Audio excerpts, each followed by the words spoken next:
representative for Planned Parenthood of Maryland. Thanks, Rob. Good morning, everyone. I am Ann Cabot. I am a nurse practitioner and the clinical services coordinator here at Planned Parenthood of Metropolitan Washington, and I really want to thank you for the opportunity to be here and to do this virtually, as I am training in surgical abortions today, so I didn't have to move out on a full training day. Amen. Wow. Good morning. I'm Erin Keith. I'm here from the Baltimore Abortion Fund. I'm the practical support manager. Thanks so much for having us. Thank you. Thank you very much. So, just quickly, Roe Wade has jeopardized the health and autonomy of women all over the United States now. It's estimated probably 26 states will have prohibitive abortion rules and laws passed. The good news, it's not huge, but it's positive, and a little bit of positive news is President Biden signed an executive order to protect reproductive health care services, and that's a good step toward reproductive freedom. Recently, Congress, we just passed the Women's Health Protection Act and a second law ensuring women's right to reproductive freedom. These bills restore the right to an abortion and also protect the right to travel across state lines. Unfortunately, I think our U.S. senators, who will be totally supportive of these, will not be able to find enough of their colleagues for these bills to go anywhere. That's the bad news. So we want to talk today and about how we can, what the damage that's going to be done and what things we should be looking at as policymakers to try and help women in their health care across the country. Secretary Becerra? Congressman Trump, thank you to you, Senator Cardin, Senator Van Hollen. Thank you for the work that you are doing. But principally to those who are there providing the care, thank you for what you're doing day in, day out. And to the patients who are willing to be here with us as well, I very much appreciate it. Deepest gratitude, because you're the reason we're here. I will simply say, as a former member in Congress, serving with these gentlemen, the federal government is not about dismantling rights. It is not about restricting access, and it is not about diminishing care. It is about making sure everyone in America has a chance to flourish, because we're going to make it possible for them to have the care that they need. That's our charge. That specifically is what President Biden instructed us to do, and so we're going to do it. So whether it is protecting a woman's access to care through medication abortion, whether it is making sure that her privacy is protected along with her provider as well, or whether it is making sure that if a woman presents in an emergency room that she's not deprived of the care she needs, which could include abortion care, even in states that are restricting abortion care, we will do everything we can to make sure that Americans receive what they're entitled to, and that is protection of their rights. I'll conclude by simply saying we set up a website, reproductiverights.gov, because we knew that there was going to be a lot of mis and disinformation, and we hope that if people aren't quite sure where to go, they'll take a look at reproductiverights.gov and get some answers and be directed to the right sources. So thank you, Congressman Troll, for everything you're doing and for inviting us to be here. Senator Cardin? I also want to thank Congressman Trone for his leadership on this issue and so many other issues dealing with the protection of the rights of people in our community. And thank you all for being here, because we really need to determine how we can move forward and protect a woman's right to make her own decisions and to get adequate health care. But make no mistake about it, Senator Van Hollen and I will do everything we can in the United States Senate to advance women's rights. But make no mistake about it, the Dobbs decision will go down as one of the worst decisions, the most tragic decisions in the history of America by the Supreme Court of the United States. It's the first time in my lifetime I've seen the Supreme Court reverse 49 years, 50 years of rights, where we have expanded the protections against the abuse of the powerful, where women can make their own choice on health care, reversing that right. That hasn't happened before. The Supreme Court historically has been there to expand your rights against the abuses of the powerful. And now it's going to be state legislators deciding whether a woman can get health care or not. That's tragic. And if that rationale continues, so many other rights are in jeopardy. So there's no way that we can sugarcoat the tragedy of the Dobbs decision. But we need to do everything we can to make sure that women are protected in our community. And I want to thank Secretary Becerra for being here. But more importantly, I want to thank the Biden administration for taking decisive action in order to do what they can from the executive branch to protect a woman's right to get the drugs that they need and to be able to cross state lines in order to get the health care that they need. I want to thank my colleague, Senator Van Hollen, for his leadership on so many of our bills in the United States Senate to protect a woman's right of choice. We've worked together on these issues. And I want to thank the Maryland legislature for passing laws that are aimed at helping. Our state is moving in the right direction. But we have to recognize that the risk factors here are great, particularly for women who don't have the financial means. So we're here to listen as to how we can help, because we do want to work. It is Team Maryland. Congressman Trone is absolutely right. We're going to do everything we can to protect a woman's right. But I must tell you, my granddaughters are growing up in a society where they have less rights than their mother and grandmother, and that's just wrong. Senator Van Hollen. Thank you, David, and thank you, Congressman Trone, for bringing us together today. It's great to be here with my colleague and friend, Senator Cardin, and Xavier Becerra, our Secretary of Health, and Dr. Stanford. Thank you for being here as well. Let me start by underscoring what my colleague said about the actions the Biden administration is taking in the aftermath of a devastating decision in the Dobbs case. You had a packed Supreme Court essentially taking the step that many had been trying to engineer for a long time. Many people warned that that was the end game.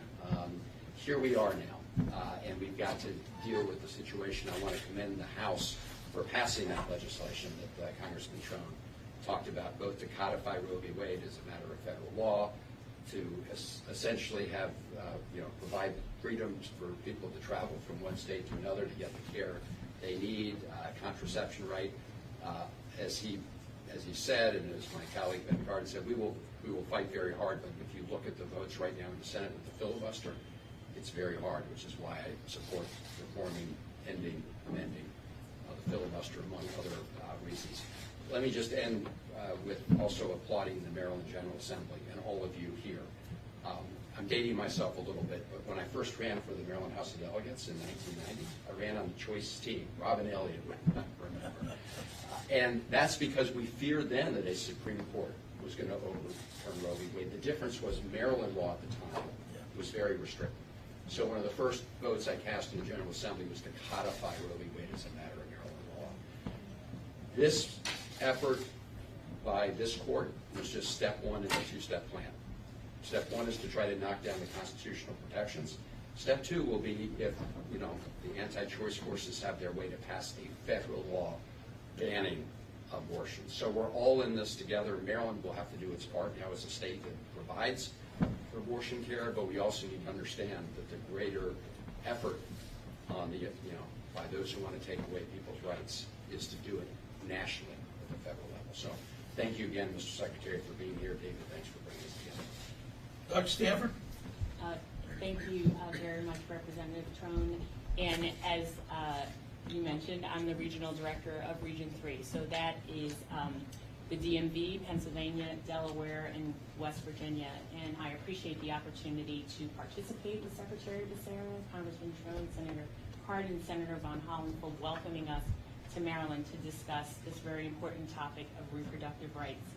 At HHS, we recognize that this decision will place many pregnant women and pregnant people at risk for poor health outcomes, especially in communities where associated maternal disease and death is already at increased levels.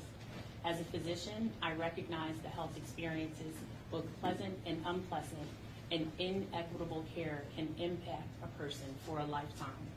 At HHS, we stand with you, providers, patients, and advocates to continue to protect reproductive rights. Yesterday, I happened to meet with the Maryland Department of Health Secretary Schrader and Deputy Secretary of Public Health Services, Dr. Chan, to discuss the health priorities in Maryland and to ensure that reproductive services continue and that you have the support you need and the resources in case there's an influx of patients from banned states where abortion is banned. As the regional director, under the direction of Secretary Becerra, my office serves as a conduit of information to communities, and we work with you towards solutions for complex health concerns. And just as a mom and a pediatric surgeon, this is very personal to me, and I appreciate elected officials and our highest health official, Secretary Becerra, making this important and inviting me to be here today. And I turn it back to Congressman Trump. Great, thank you, Doctor. Let's get started with some questions, and those on the phone, just jump in. But the first one, maybe Dr. Rubin could talk about it, and what Dr. Stanford, mentioned is, what's going to happen here in these other states like Maryland, and Senator Card and Senator Van Hollen said Maryland does have, solid protection. But what do we think that impact will be here when some of our neighboring states to the south are going to restrict at some time in the future, or have already done so? Yeah, thank you again so much for having me. As an abortion provider in Maryland and DC, I am so grateful for the protections that Maryland has done.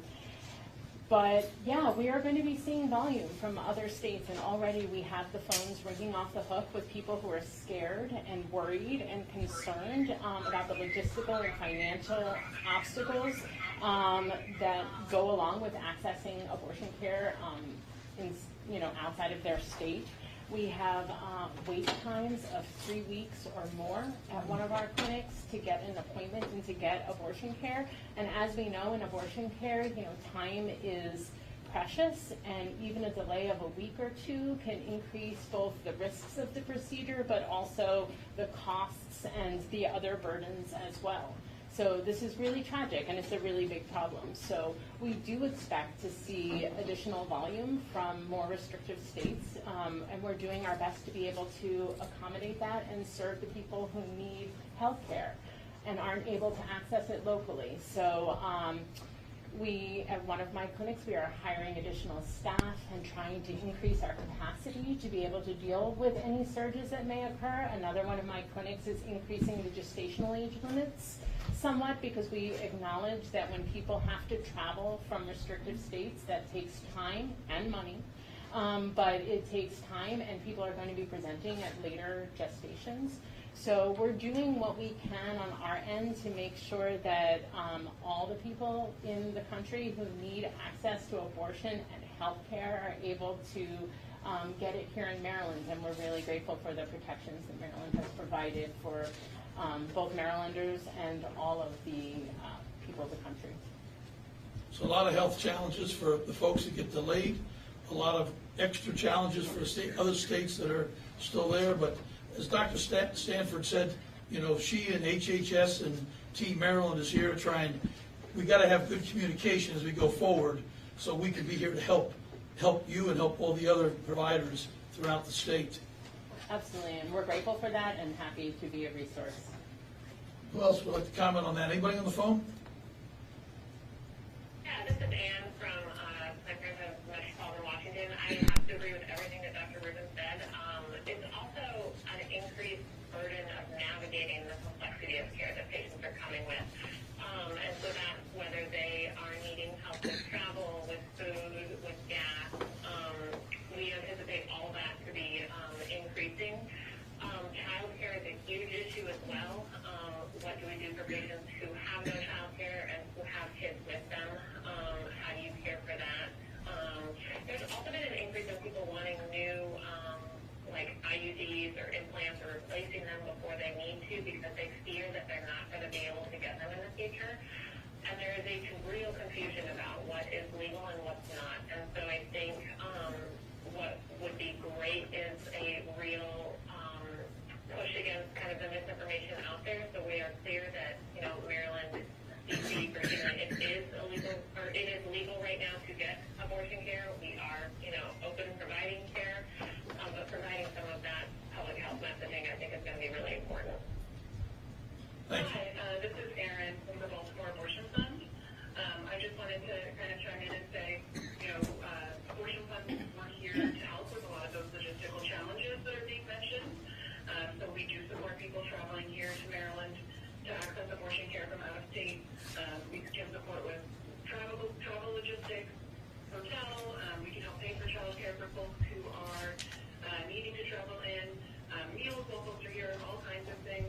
So, for folks who are doing this work, who are working in clinics, please don't hesitate to reach out to us, Baltimore Abortion Fund or the DC Abortion Fund if you're based in DC, to see if there's anything we can do to help. How do we get that word out to the folks that need the help? So, we know about it here. How do we get that word out to folks in San Antonio or Austin? Well, thankfully, abortion funds work together, and so if folks are getting referred to one abortion fund, if they're getting referred, for example, to the Texas Equal Access Fund, in the example of someone in that area, then often, those folks will refer people to us. We kind of refer people back and forth, and so a lot of times it's a matter of the clinic referring someone to an abortion fund initially, and then we will take it from there. If I could chime in on that, though, the abortion funds have been really crucial in helping with both the financial and logistical barriers that get patients to our clinics. It's shocking how few people really even know that these resources exist. And even as an abortion provider, even in my community of abortion providers, I was shocked to know how few people realize that these resources were there. And then OBGYN physicians don't know, but then also the healthcare workers that are the first contact for patients in a lot of these restrictive states just don't even really know that these resources are out there, and really believe that if they don't have the funds and resources to be able to travel, then they are not going to be able to access abortion care. So I think that is a really important point about getting the word out, that these resources are there and that there are people to help with practical support organizations to help with the logistics, and funds, abortion funds to help with the costs. But for a lot of my patients who travel from other states, some of them have never even been on an airplane before. So the logistical barriers of finding childcare and booking a flight and then navigating an airport and public transportation and getting to the clinic can be prohibitive, and they end up having forced births, basically. And so I think it is really important to highlight this work that the abortion funds and practical support organizations are doing, and make sure that people know that these resources are available. I could ask a follow-up question on that, because it's wonderful what you all are doing to provide help, but for those that are in states that have very restrictive laws, for those that do not have resources and don't have the traditional support network that other individuals have, it's hard for us to reach those individuals. And the services that were being provided in those states are now going to be under tremendous scrutiny and legal challenge, including criminal liability. So it's going to be a real challenge to figure out how we can reach that population to let them know of the opportunities we have in Maryland or other states that are prepared to give them the help, and also that there's resources available to help them. It's going to be a real challenge.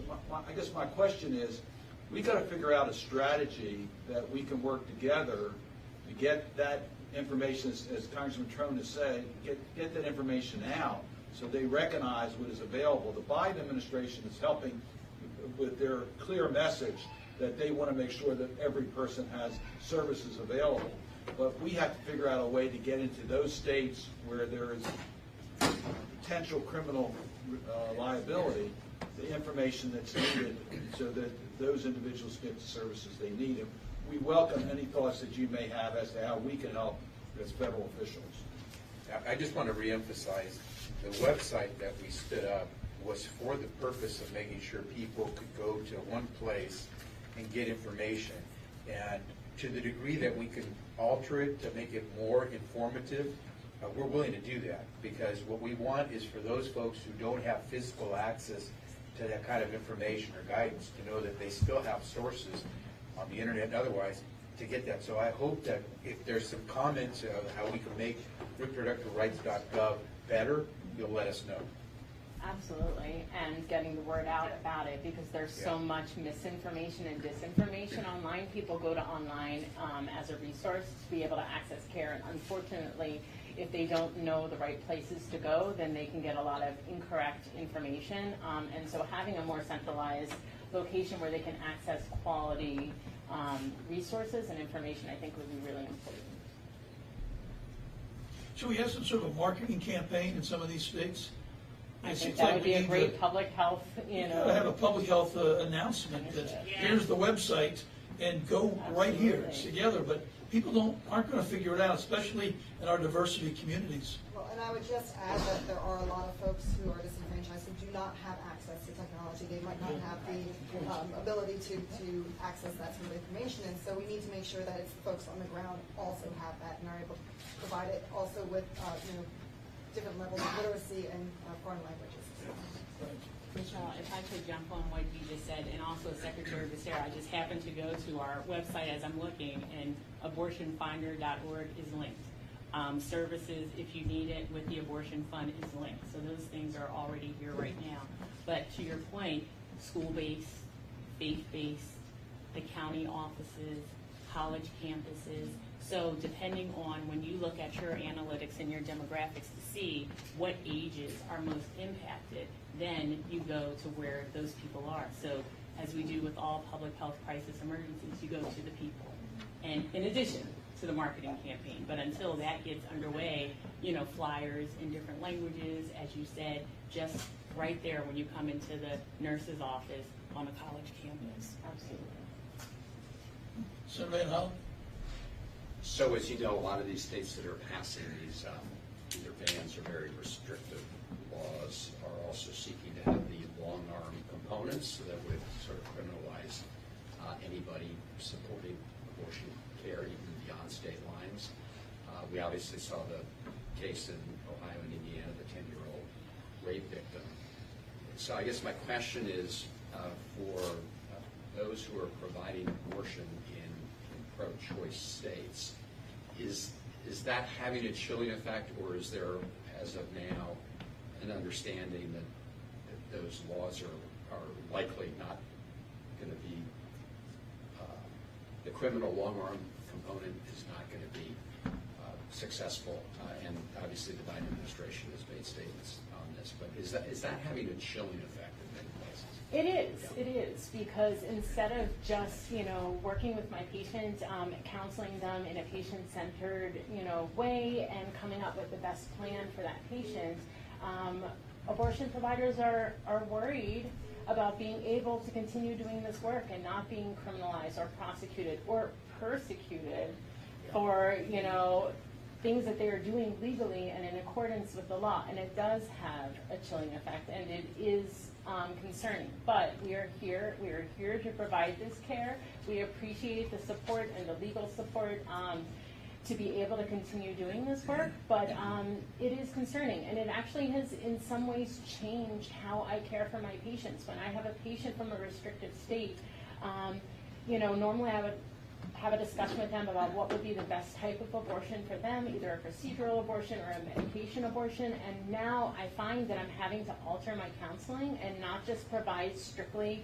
medical or advice, but also having to consider the potential legal ramifications of some of the care they access. So, for example, I might encourage an early patient who would be eligible for a medication abortion that maybe the safest option is a procedural abortion at this time, because if they return to their restrictive state with either an incomplete abortion or a failed abortion, are they going to be able to access health care there? Or are the physicians on the ground there going to also have concerns about maintaining their licenses and staying out of jail, and be worried or reluctant to provide necessary health care, because abortion is health care. And so it's actually changing how I have to counsel my patients, not just based on what the patient's preferences and my medical training, but taking into account other factors And so it does have a chilling effect. So the factors actually can work against the health of the patient. Absolutely. So that's And endanger pretty patients. profound, the danger against the health of the patient because of, they change the type. That's wild. And I think one of the most important things that states can be doing right now is ensuring protections for providers, so that if someone's license is dinged in another state, for example, for performing an abortion that would be legal here in Maryland, that they don't lose their ability to perform abortions here in Maryland. And other types of, extradition, making sure that we're not going to participate in that. But the right to travel, it's not an enumerated right in our Constitution. It's similar to the right to privacy. And while there is a long-standing, Supreme Court jurisprudence that gives us the right to travel, and it leads into interstate commerce and privileges and immunities, it's not 100% guaranteed. And I think, while Justice Kavanaugh's concurrence certainly seems to think that women can travel anywhere, I do think that you all are correct that we have to be concerned, because I think the Dobbs court made it very clear that we are at their whim a little bit when it comes to precedents now. But I think the big question is, it's not just can people travel, but can people who come back then be criminally prosecuted for something that occurred in another state? And traditionally, states don't have jurisdiction over a crime or an action that's committed in another state. But I think, this whole idea of sending abortion back to the states, that's not happening. I mean, it's going to have to get litigated. We're going to have states, we're already seeing Mississippi, we're seeing Texas have these kind of long arm statutes that are going out there. And then we're seeing Connecticut and California and New York try and respond. And so it's all just going to go right back up to the courts. If there's not a question or comment from folks that are on the line by phone, I do have a question, or actually more a request, and that is, so let me stop. Is there any comment or question from the folks that are on the phone? I do want to agree that it definitely has a chilling effect, and I think that, the fact that there is a GoFundMe campaign for Dr. Bernard in order to fund her own legal fees for the battle that she's undergoing and the persecution, I think it gives everybody pause. And just to really understand what Dr. Rubin is saying, I have been having these same discussions with my patients and really having to juggle a decision based off of where they will be in 2 days or a week, and what that will look like in their state, and to try to make sure they are both protected as much as possible physically and from any possible criminalization. So what I just wanted to add was that we've heard reports both before Dobbs and now after Dobbs that there are patients who are being turned down in getting services. For example, a pharmacist not dispensing a particular medication when it's the right of that patient to receive the medication, or a provider saying, or an insurer not being willing to cover a particular service, like abortion care service, contraception, and so forth, even though by law that patient is entitled to that care at no cost. And so I would ask that, to the degree that you're hearing any reports of that, you let us know, because we'd like to be able to investigate that type of incident as a deprivation of the rights of those patients. So it's out there. We've reached out. We had a sit down with many of the insurers in America. Secretary Walsh from the Department of Labor and I, along with the representative from Secretary Yellen's Department of Treasury, to say to insurers they have an obligation to protect a woman's right to access those preventative care services, which would include contraception care services. And we recently, from HHS, did the same thing with the pharmacist community, sending something out to pharmacists saying they cannot discriminate against those seeking those services because they are abortion or contraception services. So it would be helpful for us to gather that any information on that.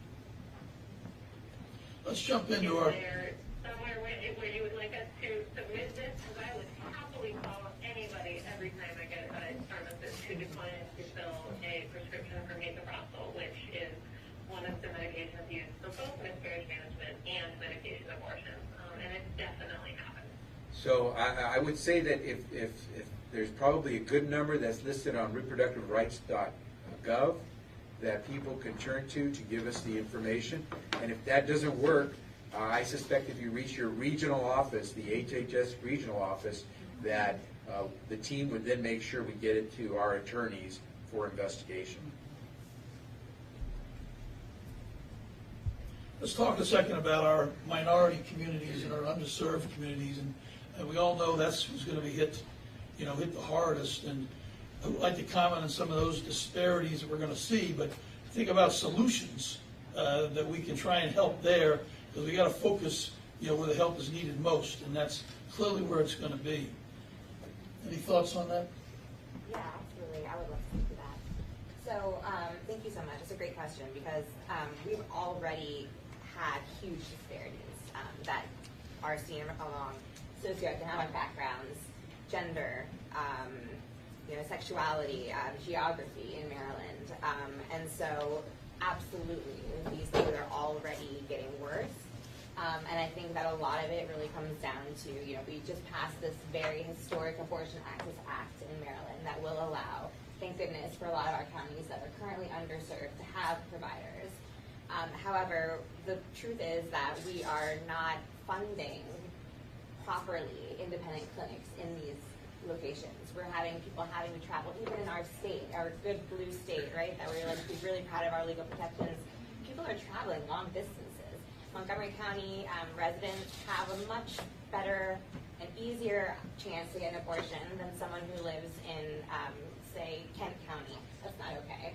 And a lot of that does come down to disparities from minority communities and underserved groups. So I think it's looking at how we are allocating our funding. Are we able to help independent clinics to really thrive and to really be able to work in their communities?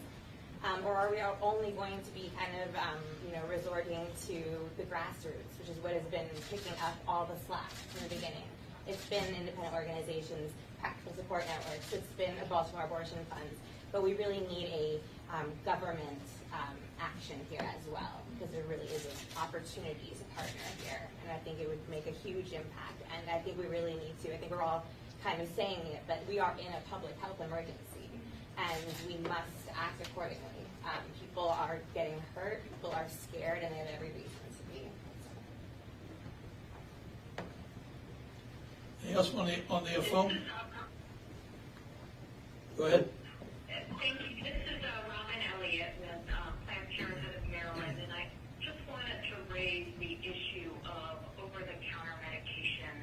And we are so excited about the application to the FDA for bringing a progestin over-the-counter. OTC availability really has the possibility of transforming access to contraception so that people can get contraception wherever they are. And I just wanted to acknowledge that Maryland was the first state to require private insurers to cover over-the-counter contraception. And I wanted to specifically thank Senator Van Hollen, who came back when we had hearings in person and testified on that bill in 2016. So as we're thinking about moving forward with over-the-counter access as a way to ensure all communities have access, a really key component of that is to make sure that our private insurers, our Medicaid programs, our Medicare programs, our TRICARE programs, every insurance company or product covers over-the-counter. We need to make sure it remains affordable. And thank you for the opportunity to raise that. Hi, this is Erin from the Baltimore Abortion Fund.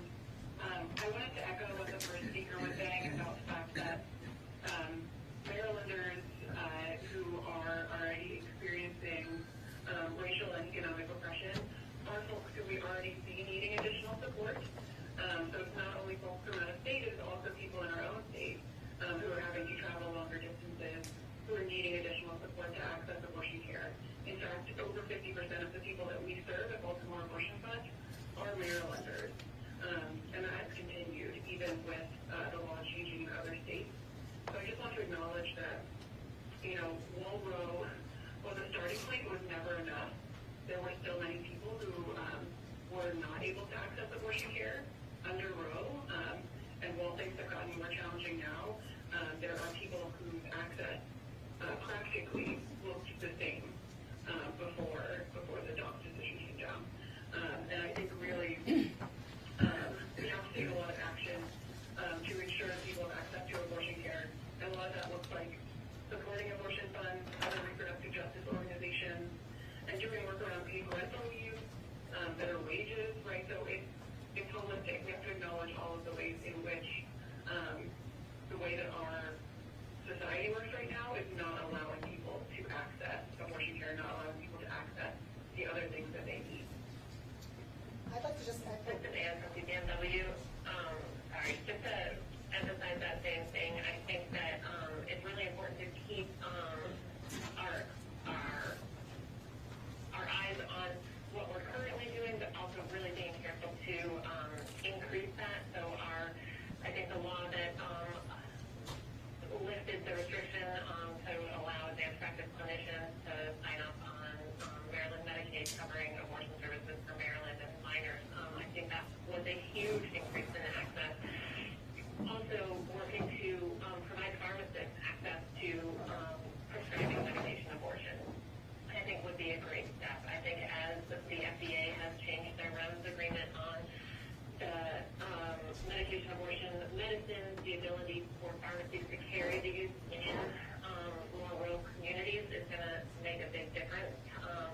And hopefully telehealth will be able to increase this access as well, even though I know many people don't have personal access to internet, but perhaps we can work to partner with organizations in these communities to be able to provide long-distance services. I was just going to add, just to Erin's point and Lily's point, that within the trans community, for example, they have a disproportionately higher rate of unintended pregnancy and a disproportionately harder time accessing abortion care.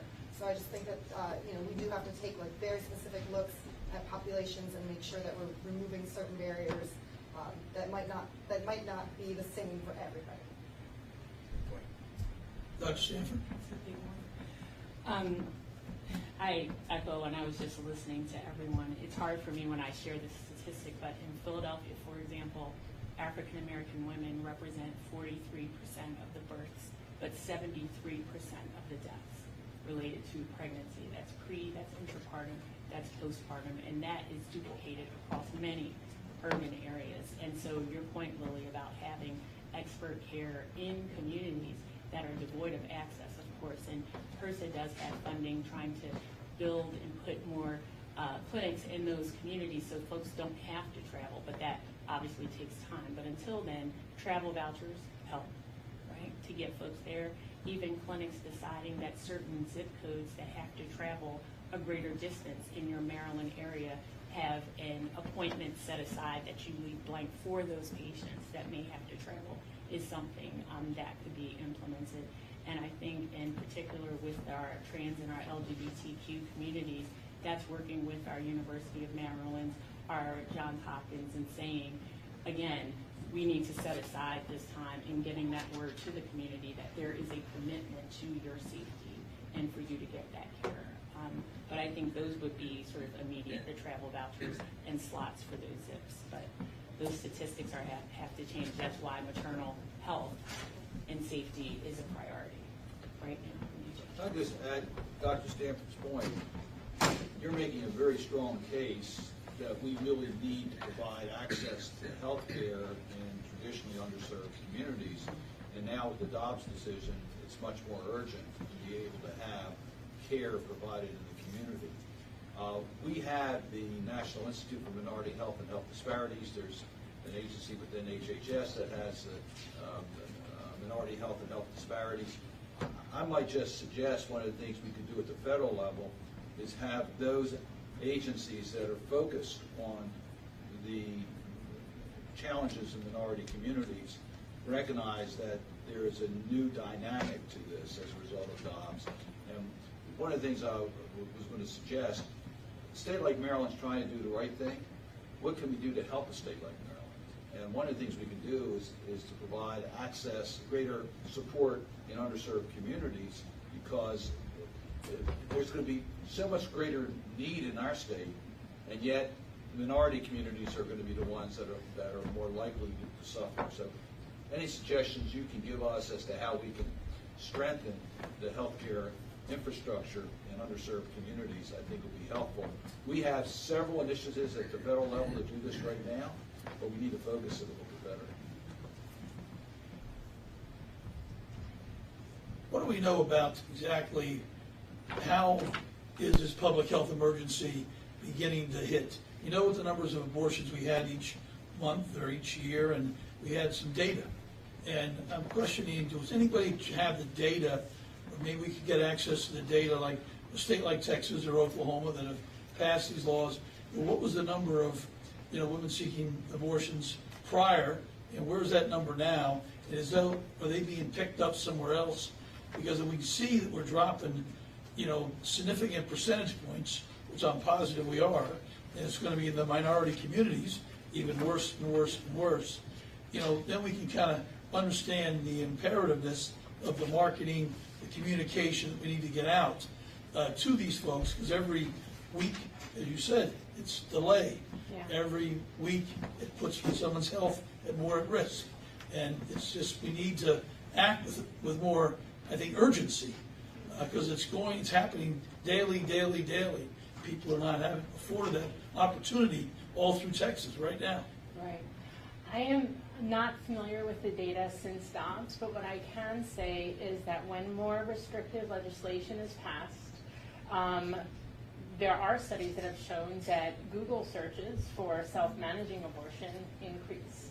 And so what ends up happening in states with restrictive access is that people with resources are able to travel and access care in other places, quality health care in other places, and people without resources, which is our marginalized populations, our trans populations, our people of color, don't have those same resources and tend to access abortion care outside of the medical system and self-manage their abortions. And we are fortunate that medication abortion is extremely safe and extremely effective and can be safely managed in the hands of pregnant people.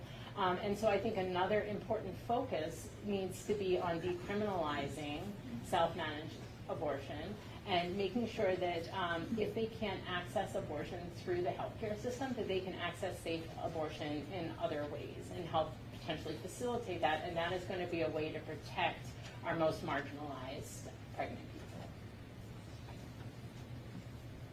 I also want to completely agree with that in the importance of protecting people who are self-managing abortion.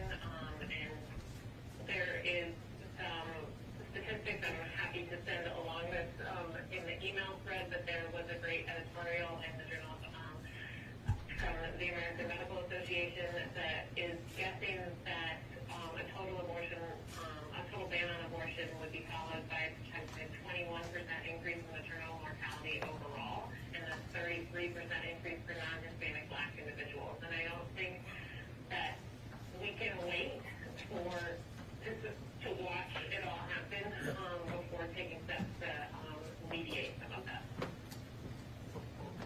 This is Robin Elliott, again from Planned Parenthood. I just wanted to reference, we are fortunate we had a wonderful bill passed this session, the Abortion Care Access Act.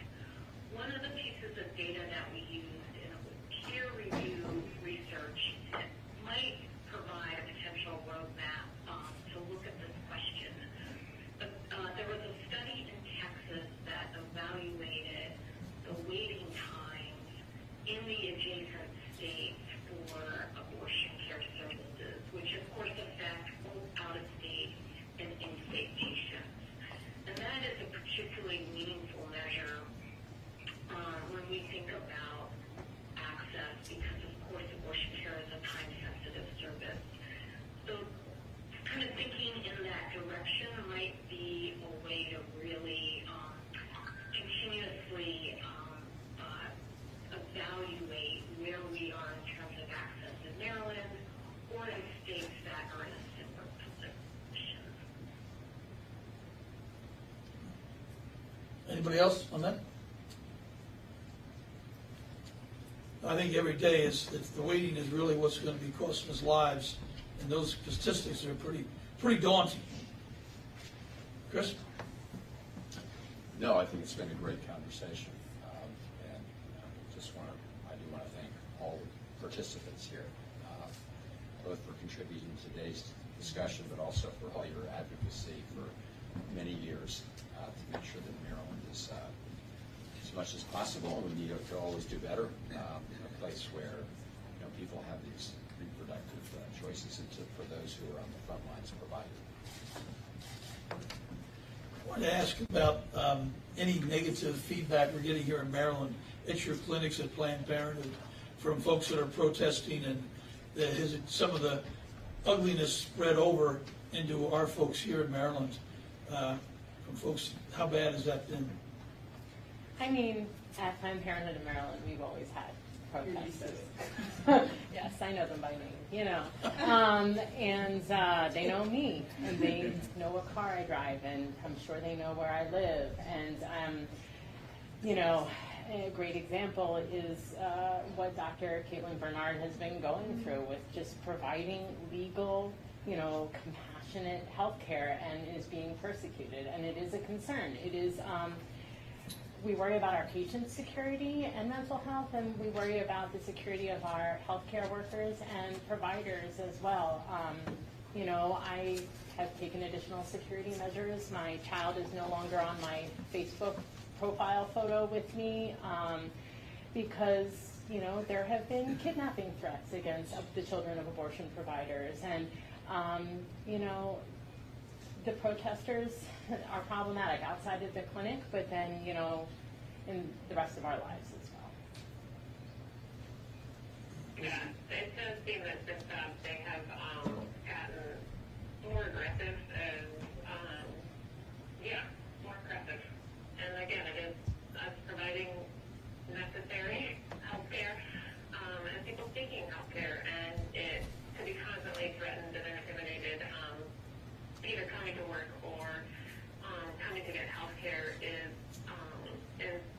pretty frustrating for everybody involved, and without kind of a bubble zone or really kind of anything like these folks are right outside our doors with cameras, sometimes with bullhorns, and it both makes me angry, and also, there are days that, I see how rattled patients and staff are, and it's really hard. Starting route to 821st Street Northeast. Yeah, it sounds like we have two things going on. You've got this protesters, you know them by name, and its ugliness has been more enabled by the conduct of the previous administration, enabled that type of outrageous behavior that used to be not spoken, but now it's somewhat become spoken everywhere. And on top of that, the criminalization, in these other states. What do you think that's going to do to us as far as having people willing to go into this part of the healthcare industry? People like yourself willing to step up. It's got to be immensely chilling. And we already have a shortage of healthcare workers, and our hospitals are already really underwater right now financially. All of our hospitals are, and we're going to need to look at our hospitals across the country because they've run out of the funds that they had before, and they're just getting crushed by the traveling nurses and those costs of personnel turnover, etc. Yeah, I mean, it's a big problem. And, healthcare workers and abortion providers in restricted and red states have been targeted for a long time, but people have been emboldened to be more aggressive in other places and here as well. And I kind of liken it to like they're saying the private things, but out loud now, and they feel empowered to do that. And it is scary. And it also, that persecution, affects our ability to care for patients. So, you know, in restrictive states as well, there are doctors that know that sometimes abortion is necessary healthcare and can be important in preserving health and life, but they are in emergency situations and hesitating to provide care because they're worried about like the legal ramifications, the persecution, and so I do think it affects how we provide care, and it's going to affect our supply of healthcare workers potentially as well. That being said, abortion providers are a special breed, and we provide care from a place of, you know, love and respect for individuals and dignity and autonomy, and we were made for this work, and we are here to do this work. Thank you. Go right ahead. On the phone. Yeah, I cannot agree more with Dr. Rubin, and I think that the kind of the ongoing like deluge of just we will lose more people, and whether that is our support staff, our nurses, up to our doctors, because there's only so much that people, you know, can kind of take on, and there's a lot of accumulated trauma that folks deal with, and if you're also scared of potential legal ramifications to you or, you know, anybody associated, it's just going to increase the stress of all of that. But, you know, like Dr. Rubin, I'm committed. Sure, with Dobbs, we'll keep doing this as, you know, I don't foresee a time when I will stop doing this, but I think it carries the burden. I think from a policy perspective, you know, we obviously need to put those protections in place, but I think we can incentivize many providers to go into, you know, this type of care, and then also maybe ensure that our state universities are providing that training. I think we're seeing fewer and fewer programs that are providing that training for a host of reasons, one of which probably is that they don't want to encourage the antis and the responses. But I think if we can encourage or ensure that our universities are providing that training and incentivize providers, perhaps through loan forgiveness and things like that, we can at least try and buoy them. It's so important, the work that you all are doing. We're also trying to make sure that I agree. Go right ahead. So I was going to say I agree that like a lot of the loan forgiveness programs don't include, you know, programs that are specific to abortion or abortion providing clinics. Similarly, looking at like licensing agreements between states to broaden the nurse, and I can't even remember what it's called. It's like the collaborative states, compact states, to broaden that. I think would be also a huge benefit to allow folks who can more easily share licenses between states to travel into Maryland to provide care. I think we also need to keep in mind, though, that when we're training providers, it's great, like Maryland has a grant now to train non-physician advanced clinicians to provide abortion care, but also another potential repercussion of these restrictions in some of these restricted states is that the doctors, the OBGYN residents, are not going to be getting trained in abortion care and in managing the rare but potentially serious complications. And, you know, we could potentially face an entire generation of physicians that are not trained in this because they are not able to access that training in their home institutions and their home states, and are going to need to figure out ways, since abortion care is health care and it is a required, mandated part of completing an OBGYN residency, to at least be involved and manage, you know how to manage those patients. We may be seeing training physicians that are going to have to travel to less restrictive states, get licenses there in order to be able to complete their training. Otherwise, we could be faced with a crisis of lack of providers in the next generation.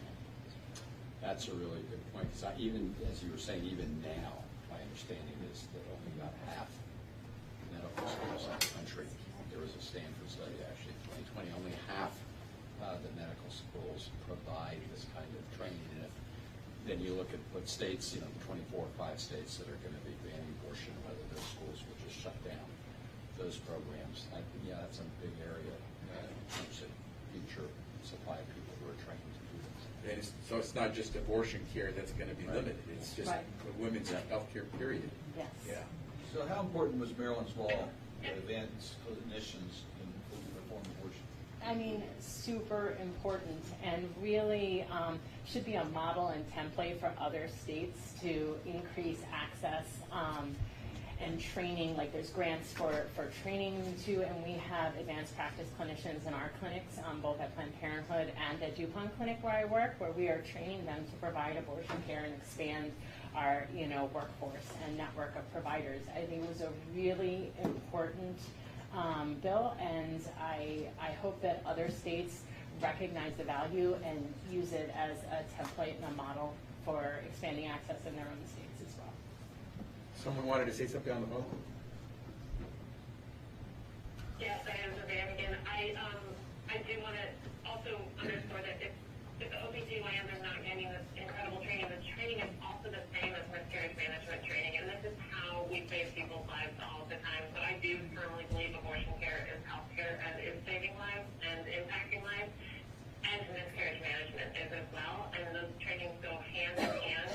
And yeah, I think the ramifications of the Dobbs decision are going to be long-lasting, and I also am super grateful for the Maryland law.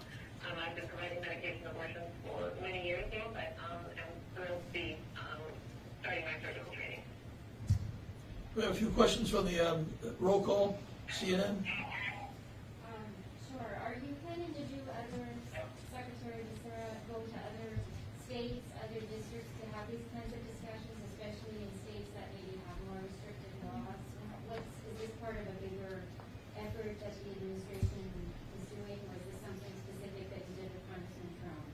Well, we're here because Congressman Trump invited us to come and wanted to have a conversation on this subject, to explore what we're doing and what more we can do working with states like Maryland. But we've been going out since before the Dobbs decision. We established a reproductive rights coordinating council, a task force to deal with this at the very beginning of this year. And I was in Missouri on the day that the Dobbs decision was rendered, because we were meeting with the last Planned Parenthood center that was offering abortion care services in the state of Missouri.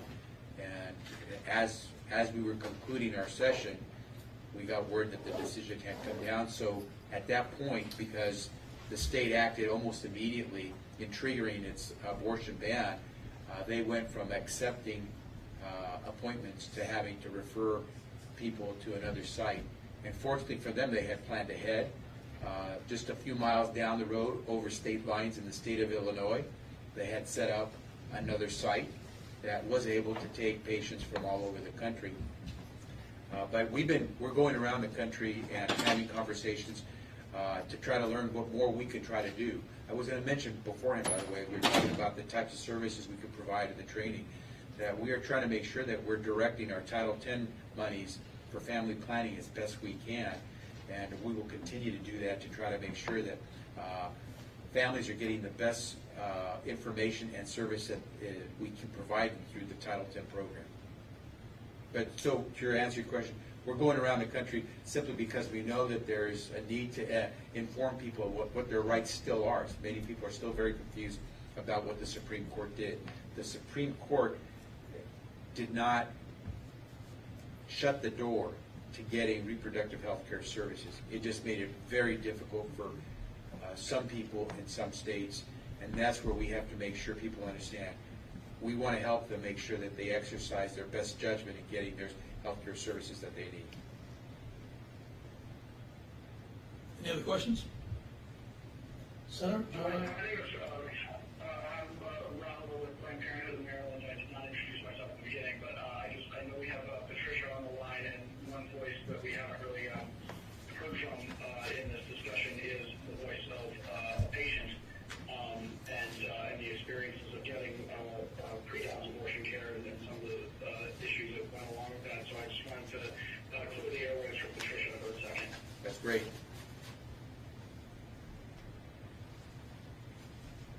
Patricia B., please go right ahead. Yes, I'm sorry. Go right ahead. My name is Patricia Watson. I am a 40-ish-year-old mother of two, but I've also had two abortions. I had my first abortion when I was 18. I was totally in love. It was my first time having sex, and I ended up pregnant. I didn't know what to do. We never really talked about abortions in my family. I come from a pretty strict Christian household. My mom's a deaconess, my dad's a deacon. All my aunts and uncles are preachers and pastors.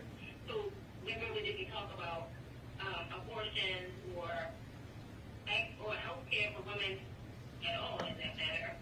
I went to try to do some research and found that abortions were about $500 to $600, and if I was to put it on my insurance, then this is in 1989, if I was to put it in my insurance, then it would show up on my current population benefits. That was out of budget.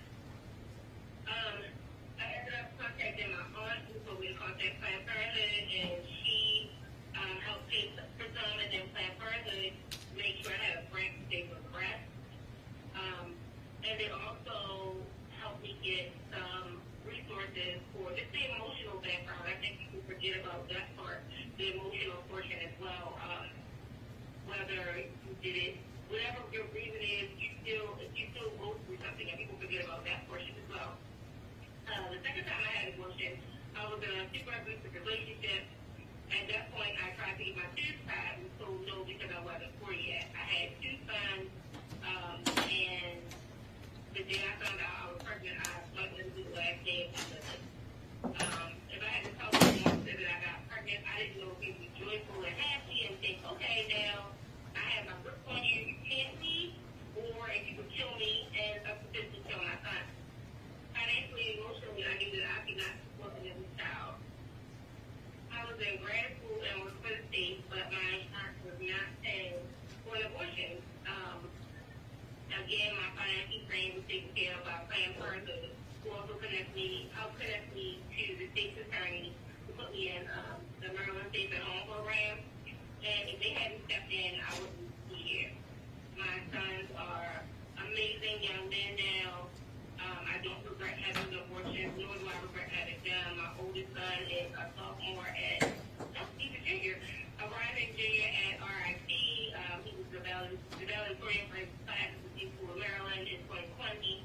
My youngest son is slated to be on the same track. He graduating school this upcoming year. And so I would not have been the person that I would have been to raise 2 amazing children if I did not have access to an abortion. I think when people think about abortion, they think about pregnancy. They don't think about the child, what happens after you have a child. It's a huge burden on a person. Just the financial piece. Daycare is really expensive. My youngest son was 12 pounds and 6 ounces. So for just him, for formula, he was drinking Econogen. That's about $8 a can, and he was drinking about a can and a half. So for that, for daycare, activities, the clothes, or breakfast, so I go to the 1 bedroom or studio. Now he's 6 feet and 8 inches at 16. And so that's a lot. People don't think about that. All of the things that goes along with that. Some agencies do help you while you're pregnant, but what about after? Social services is so hard to navigate, and I think that's something people need to also think about, how we can make that a little bit easier for people to navigate. It's hard to get food stamps, it's hard to keep them, it's hard to get Section 8, it's hard to keep it, it's hard to get health insurance, even if you're with the state insurance, it's hard to keep them. They make you jump through a million hoops, and unfortunately, a lot of people are not well versed in what to do, and they get discouraged once they get the first no, or they get the first come back with confirmation. They may not know how to get that information, or even what that information is. People tend to forget about all of that. They forget that the baby is going to grow and won't be a baby anymore, to take your kids to the doctors and dentists cost money, that even with a good job and good insurance, you have a copay that you have to come out of your pocket and pay for. Nobody really thinks about the after that. Sometimes it's not the right time financially, emotionally to have kids. Only you can plan for your life, and you should be able to decide how you want your life mapped out. Thank you for that. You're right, that was very helpful. We should have started with Patricia. Yeah, you're absolutely right. Thank you so much. We got to wrap it. Senator, would you like to have any closing words? Well, once again, I just want to thank everyone for your participation. It just points out, one of you mentioned that travel is not in the Constitution, And we know now the risk factors we have with this court, as Senator Van Hollen pointed out, this is an agenda that using methods in the Senate that are outrageous. The screening process for the justices that entered these decisions was made for this type of a decision. We now recognize we have to do more to protect the rights of people in this country. So a woman's right to make her own health care decisions is on the line, no question about it. But we need to go further. I'm glad to see the House pass the marriage equality bill. We hope that we're going to bring that up. But we might be able to pass it in the Senate. We don't know. We're working hard to get that done because we know that's at risk. We need to pass the Equal Rights Amendment in our Constitution. Most people don't realize we don't have in the Constitution of the United States an Equal Rights Amendment. We need to do that now. All these issues are more urgent than they were prior to Dobbs. So we now have a real risk factor with the Supreme Court, and we all have to strategize as to how we can respond. Hopefully we'll get a court that will recognize its role is to protect the people of this country and expand rights, not take away rights. But in the meantime, we all have to strategize as to how we can up our game. I thought this conversation has been extremely helpful. So thank you, Congressman Trump, for doing this. Chris, Senator Van Hollen. Thank you, David. Thank you for bringing us together. And it is, of course, on behalf of all the Marylanders here, thank you, Mr. Secretary. Thank you, Doctor, for being here. And congratulations on starting the job and getting right to work on this important issue. And, of course, thank you to all of you again, because I do think this has been a really important conversation.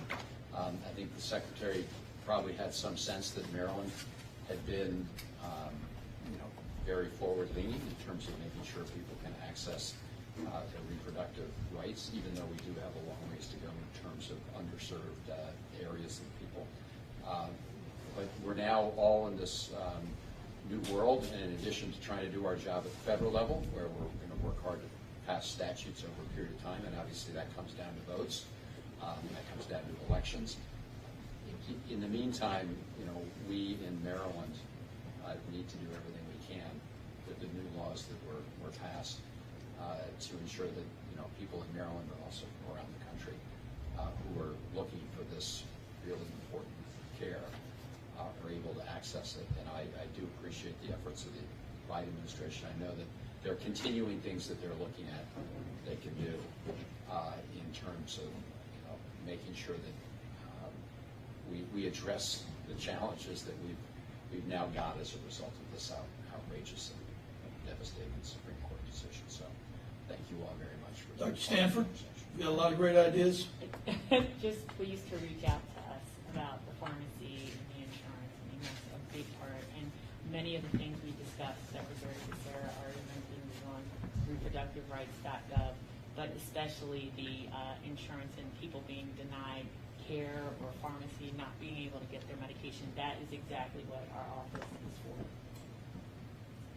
Secretary? Congressman, to you, thank you for urging us to do this session, to Senators Cardin and Van Hollen for being champions on this. From everyone who participated, from Patricia to those who are here as well, just thank you for your word.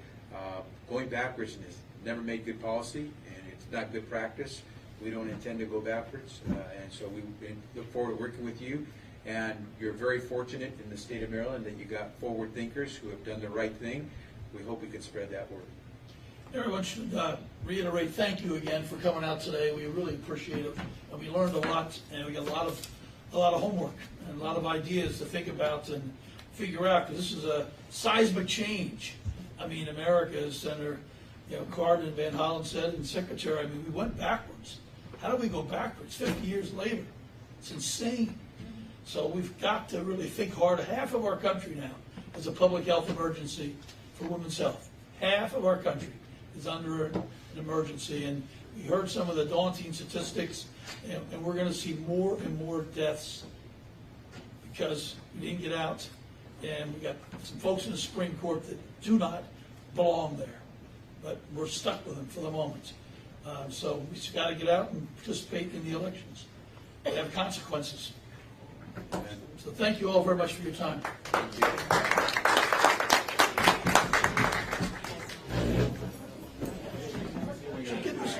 Yeah, yeah. Let's get a quick picture with the, yeah. Let's get a quick picture of all participants and the secretary, that'd be great.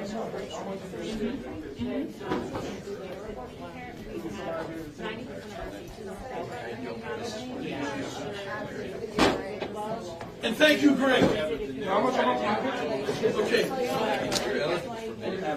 Oh, you got real cameras are. Secretary, we'll get a quick photo. We'll get a quick photo here. You want to jump in there? Okay. All right. Stand up, everybody.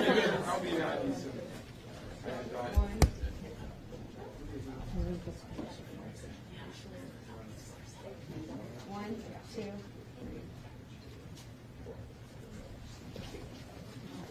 Let the real camera. Let the real camera go. You got anything, Gabby? 1, 2, 3.